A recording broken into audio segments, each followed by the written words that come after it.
Meditações de Quaresma, com a Fundação AIS.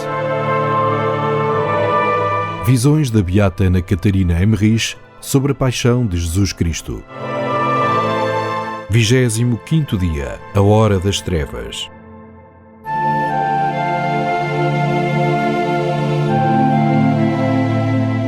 Vinde, Espírito Santo, enchei os corações dos vossos fiéis e acendei neles o fogo do vosso amor.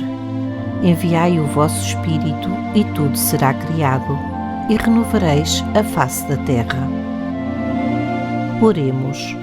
Ó Deus, que instruístes os corações dos vossos fiéis com a luz do Espírito Santo, fazei que apreciemos retamente todas as coisas, segundo o mesmo Espírito, e gozemos sempre da sua consolação.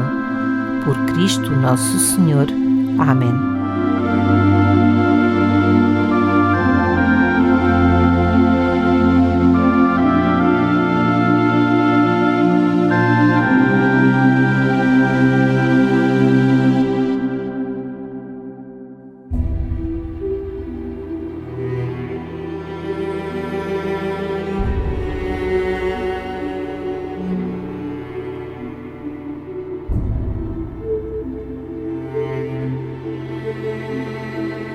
Vi Pilatos fazer uma visita a Herodes e no mesmo lugar onde o rei assistira ao escarnecimento de Jesus, vi-os cheios de terror conversarem juntos e dizerem: isto não é natural.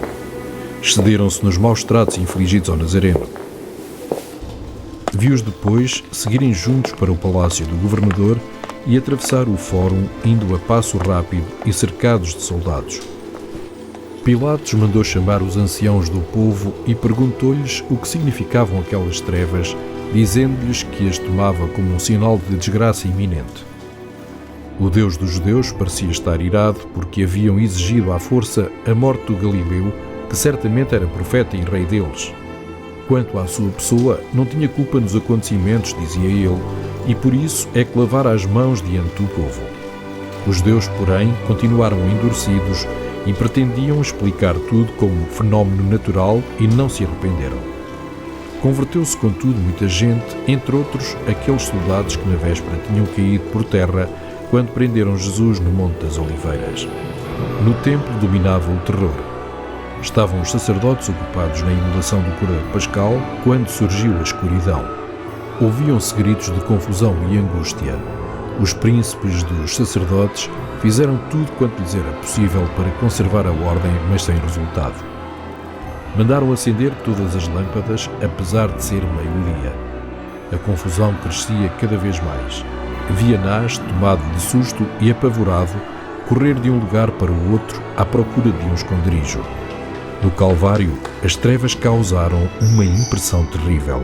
Passou-se um momento de silêncio. O povo, assustado com as trevas, olhava para o céu, falando já em muitos corações a voz da consciência. Muitos arrependeram-se e, olhando para a cruz, batiam no peito e assim, pouco a pouco, formaram-se grupos de pessoas que sentiam idênticas impressões. Os fariseus, dissimulando o terror, procuravam explicar os acontecimentos pelas leis naturais, mas baixando cada vez mais o tom de voz, a ponto de quase não ousarem falar. O disco do sol tornou-se meio escuro, semelhante a um monte alumiado pela claridade do luar, mas cercado por um anel vermelho. As estrelas aparentavam o brilho do ferro em brasa. Em volta da cruz reinava o silêncio. Todos se haviam afastado e muitos fugiram para a cidade. O Salvador, naquele infinito martírio, mergulhado no mais profundo abandono, dirigindo-se ao Pai Celeste, rezava pelos inimigos, impelido de amor para com os homens. Orava como já tinha feito durante toda a paixão, recitando salmos que naquela hora se cumpriram. Vi figuras de anjos em volta dele. Quando, porém, a escuridão se tornou mais densa e o terror pesava já sobre todas as consciências, ficou Jesus abandonado de todos e privado de toda a consolação. Sofria tudo quanto pode sofrer um homem, aflito e esmagado pelo desamparo completo, sem consolação divina ou humana, no deserto da privação e do infinito martírio. Tal sofrimento não se pode exprimir. Nessa tortura moral, Jesus alcançou-nos o dom da força para podermos resistir no extremo abandono quando se quebram todos os laços da família ou convívio. Nessa provação venceremos se unirmos o nosso abandono com os merecimentos do abandono de Jesus. O Salvador conquistou-nos os méritos da perseverança naquela extrema luta do desamparo na cruz e ofereceu por nós, pecadores, a tristeza, a dor e o martírio que sofreu, de tal modo que o homem unido a Jesus no seio da Igreja recebeu a graça da confiança no Senhor na hora extrema, quando todas as coisas deste mundo se escurecem e a luz e as consolações terrenas acabam. Para os cristãos deixou de haver solidão, abandono ou desespero na hora da morte, isto é, no último combate, pois o Salvador, que é a luz, o caminho e a vida, também pisou esse caminho tenebroso, derramando bênçãos e vencendo os terrores da morte, mereceu-nos a graça das consolações finais na hora extrema. O Salvador, no alto da cruz, testemunhou por meio de um grito a dor do abandono, dando assim a todos os aflitos que reconhecem a Deus por Pai a liberdade de uma queixa cheia de confiança filial.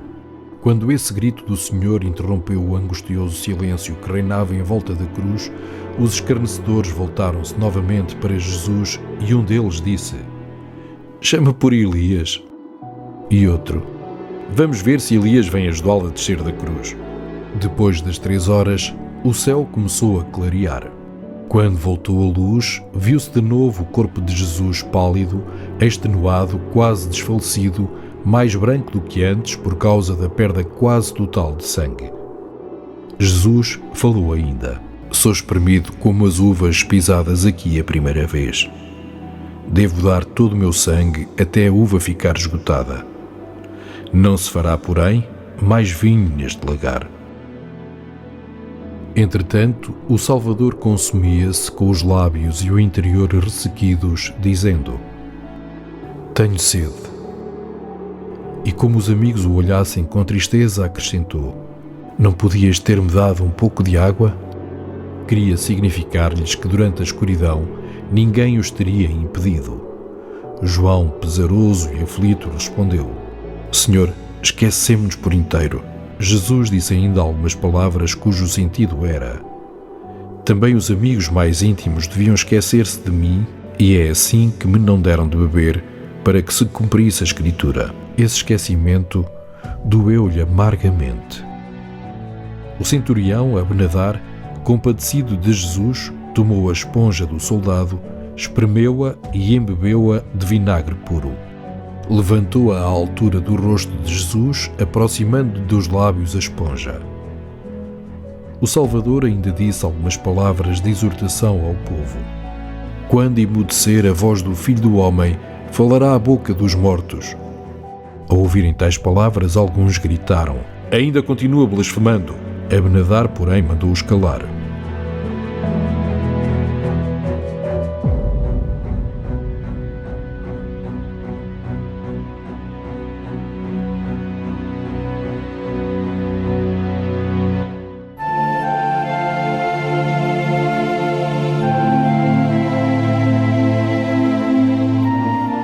Jesus, manso e humilde de coração, fazei o nosso coração semelhante ao vosso.